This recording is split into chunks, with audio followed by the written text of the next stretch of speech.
One town police స్టేషన్లో YSR Congress party జిల్లా యువజన విభాగం అధ్యక్షులు కార్పొరేటర్ ఊటుకూరు నాగార్జున గారు ఈ నెల 5వ తేదీ జనసేన నేతలు మాజీ ముఖ్యమంత్రి వైఎస్ జగన్మోహన్ రెడ్డి గారి దిష్టిబొమ్మను దహనం చేశారంటూ సర్కిల్ ఇన్స్పెక్టర్ కు ఫిర్యాదు చేస్తూ మెమరాండం అందజేశారు.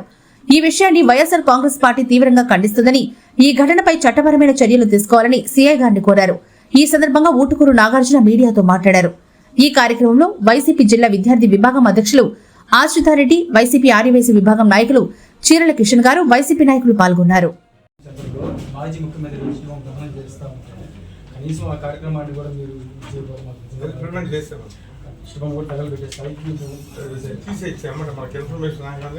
నేనే ప్రశ్నలు పోయి తీసేయచ్చు ఫోటోలు చూపిస్తాను. పేర్లు మాత్రం ఇచ్చాను సార్. ఓన్లీ జనసేన కార్యకర్త చట్టం మీద మాకు నమ్మకం గవర్నమెంట్ కాబట్టి చర్యలు తీసుకుంటారు. మీరు కూడా గౌరవించారు కనుక మీకు ఇబ్బంది కలిగించే ఏ కార్యక్రమం మీరు చేయండి సార్. దయచేసి మీరు న్యాయం చేయండి.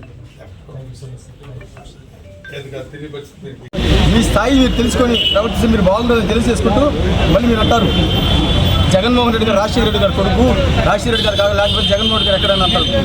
జగన్మోహన్ రెడ్డి గారు రాజశేఖర రెడ్డి గారు కొడుకు కాబట్టి పెద్ద మా దేవుడు కాబట్టి రాజశేఖర రెడ్డి గారి కొడుకుని గుండెల్లో పెట్టుకుని చూస్తున్నాం.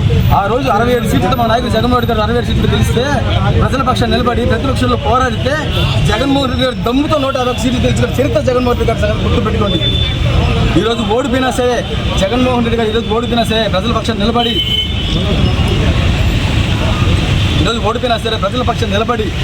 ఈరోజు ప్రజల కోసం పోరాటం చేస్తున్న జగన్మోహన్ రెడ్డి గారు లాంటి నాయకుడి గురించి మాట్లాడే స్థాయి మీద కాదని మరొకసారి తెలియజేసుకుంటూ ఖచ్చితంగా ఒకటే గుర్తుపెట్టుకోండి, ఎవరైతే తెలుగుదేశం పార్టీ పల్లకిని మోసే జనసేన కార్యకర్తలు, జనసేన కొంతమంది గాంధీబొమ్మ సెంటర్లో జగన్మోహన్ రెడ్డి గారు దిష్టిబొమ్మ తగలబెట్టిన కొంతమంది చిల్లర వెధవలకి చెప్తా ఉండా జగన్మోహన్ రెడ్డి గారి స్థాయిని మర్చి జగన్మోహన్ రెడ్డి గారి స్థాయి మర్చి మాట్లాడితే ఖచ్చితంగా మా దగ్గర నుంచి వచ్చే రియాక్షన్ అంత రెట్టింపు ఉంటుందని తెలియజేస్తూ నెల్లూరు యువజన విభాగం అధ్యక్షుడిగా ఖచ్చితంగా రానున్న రోజుల్లో నెల్లూరు జిల్లాలో ఉన్న యువకులందరినీ ఒక తాటిపైకి తీసుకొచ్చి నెల్లూరు జిల్లాలో ఉన్న వైఎస్ఆర్ కాంగ్రెస్ పార్టీ నాయకులు అందరి తరఫున అందరి సహాయ సహకారాలతో ఖచ్చితంగా నెల్లూరు జిల్లా వైఎస్ఆర్ కాంగ్రెస్ నెల్లూరు జిల్లా గడ్డని వైఎస్ఆర్ కాంగ్రెస్ పార్టీ అడ్డగా మార్చి దానికి యువజన విభాగం అధ్యక్షుడిగా నా వంతుని కృషి చేస్తాను.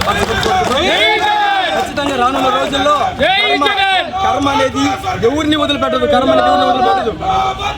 కర్మ అనేది ఎవరిని వదిలిపెట్టదు. అధికారం అనేది ఎవరికి శాశ్వతం కాదు.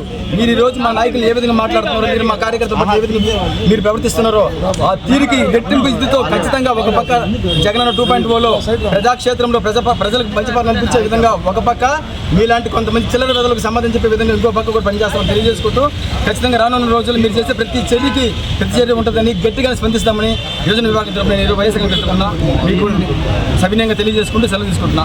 జై జగన్.